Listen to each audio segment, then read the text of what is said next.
नमस्कार.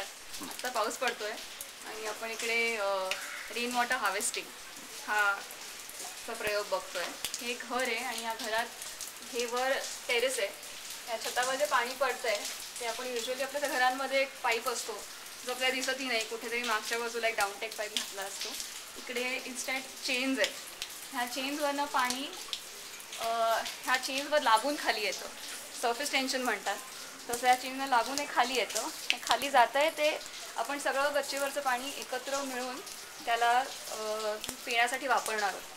त्यामुळे हा एक फिल्टर आहे. ह्याच्या आत हे पाणी सगळं जमा होतं आहे. ह्यासाठी ह्या फिल्टरमध्ये ही दोन भाग आहेत. एक ज्याच्यात पहिलं जे घाण पाणी असतं ते वेगळं केलं जातं. त्याच्यावरचं जे पुढचं पाणी असतं म्हणजे पहिला पाऊस पडतो ते गच्चीवरचा पाला निघून जातो.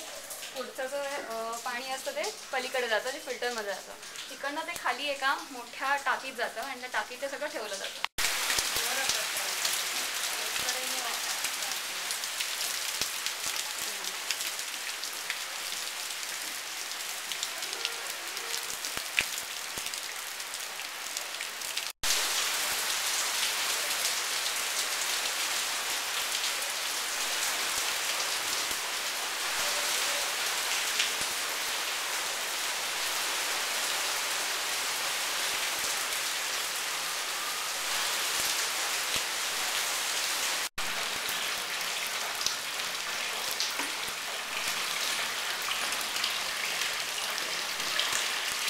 जागा दिसते इकडे युजली कार पार्क असते.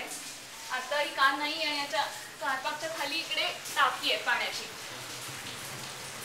आपण जे आता वर पाणी पाहिलं ते ह्या पाईपमधनं आत पडतंय. हा एखादा एक 15,000 लिटरचा टँक आहे. त्याच्यात सगळं पिण्याचं पाणी गच्चीवरनं वेगवेगळ्या जागेवरनं सगळं एकत्र केलं जातं. त्या जागी त्याचं फिल्ट्रेशन करून डायरेक्ट इकडे सोडलं जातं. हेच पाणी आम्ही सगळे प्यायला वापरतो, आंघोळीलाही वापरतो. ह्या पावसाच्या दिवसात म्युनिसिपल कॉर्पोरेशनचं पाणी हे आम्ही बंदच करतो आणि फक्त पिण्याचं पाणी हेच असतं.